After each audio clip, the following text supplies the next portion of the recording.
One feeling overwhelmed. The alarm blared, echoing through the dim room. Jessica lay motionless, her body heavy as if the weight of the world pinned her to the mattress. With a sigh, she dragged herself out of bed, moving through her morning routine on autopilot. She stared at her reflection, toothbrush limp in her mouth, eyes glazed over. When did I start looking so tired? At the office, Jessica arrived early, hoping to get a head start, but the mountain of paperwork on her desk seemed to have grown overnight. Her boss appeared, barely meeting her eyes as he dumped another stack on top. Need these by the end of the day. And just like that, he was gone. Jessica slumped in her chair, her shoulders sagging under the invisible weight. She glanced around at her co-workers, all buzzing with purpose, moving swiftly, confidently. How do they do it? Why can't I keep up? During lunch, she mindlessly scrolled through social media. Smiling faces flashed across her screen. Friends traveling to exotic places, colleagues celebrating promotions, old classmates getting married. Their lives seemed so vibrant, so fulfilling. She swallowed the lump in her throat and whispered, "It's hard not to compare, to feel like I'm the only one struggling." That evening, she collapsed onto her couch, exhaustion seeping into her bones. She turned on the TV, letting the noise wash over her, numb and detached. A notification lit up her phone. "Don't forget your dream." Her heart skipped a beat. Her mind drifted to a memory. An 8-year-old girl with sparkles in her eyes, standing in the kitchen, hands on her hips, declaring to her mom, "I'm going to be an author one day. I'll write stories that change lives." The vision was so vivid, so full of hope. Jessica's lips quivered. When did I lose that fire? Too searching for motivation, Jessica sat across from her best friend, Maya, at their favorite cafe. Steam curled up from their mugs as Maya leaned in, her eyes filled with concern. "Jess, I'm worried about you. You've been so distant lately." Jessica looked down, fiddling with her spoon. "I just feel stuck. Like no matter how hard I try, I'm going nowhere." Maya placed a hand over Jessica's. "Remember when you used to light up talking about writing? Your dreams of becoming an author?" Jessica's eyes grew misty. "Yeah, but that feels so far away now. I don't even know why I wanted it anymore." Maya's expression softened.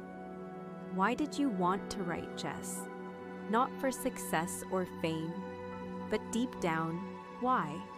Jessica closed her eyes, her mind drifting back to those lonely childhood nights when, well, what books were her only friends. "Because stories helped me. They made me feel understood. I wanted to do that for others. I wanted to write words that made people feel less alone." Maya's face broke into a warm smile. "Then maybe it's time you start writing again, just for you, to find that spark again." Jessica looked up, a glimmer of hope flickering in her tired eyes. Could it really be that simple? 3. Taking small steps. The next morning, the sun was barely kissing the horizon when Jessica sat at her desk. Laptop open, fingers hovering over the keys. Her heart pounded as doubt crept in. What if I've lost my touch? But then she remembered her younger self, bold and fearless. Taking a deep breath, she started typing. The words were clumsy at first, stiff and awkward, but as she kept going, they began to flow. Her shoulders relaxed, her fingers dancing across the keyboard, painting worlds and emotions she had long buried. Days turned into weeks, and Jessica started waking up earlier, eager to write before work. She found herself sitting straighter at her desk, feeling lighter, more alive. She joined a local writing group, nervously sharing her stories, expecting criticism, but receiving encouragement instead.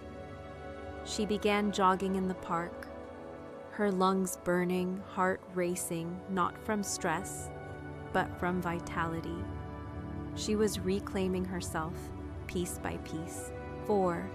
Finding purpose and motivation evening, Jessica sat in her tiny apartment, the glow of her laptop illuminating her face. Her fingers flew over the keys as she typed the final words of her story. She leaned back, staring at the screen, her heart swelling. A tear slipped down her cheek. She did it. She found her voice again. Her phone buzzed. A new email. It was from a reader who had stumbled upon her blog. Your story made me feel less alone. Thank you. Jessica's hand flew to her mouth, tears welling up. It wasn't about success or recognition. It was about connection. I remember now. I remember my why. A few days later, she sat on a park bench, notebook in hand, pen dancing across the pages. The sun dipped low, painting the sky in hues of gold and pink. A gentle breeze whispered through the trees as Jessica smiled, feeling a peace she hadn't known in years. Tough times will come, but when you remember your purpose, your why, you'll always find a reason to keep going. She looked up at the sunset, the world ablaze with color. No storm lasts forever. Find your why. Keep moving forward.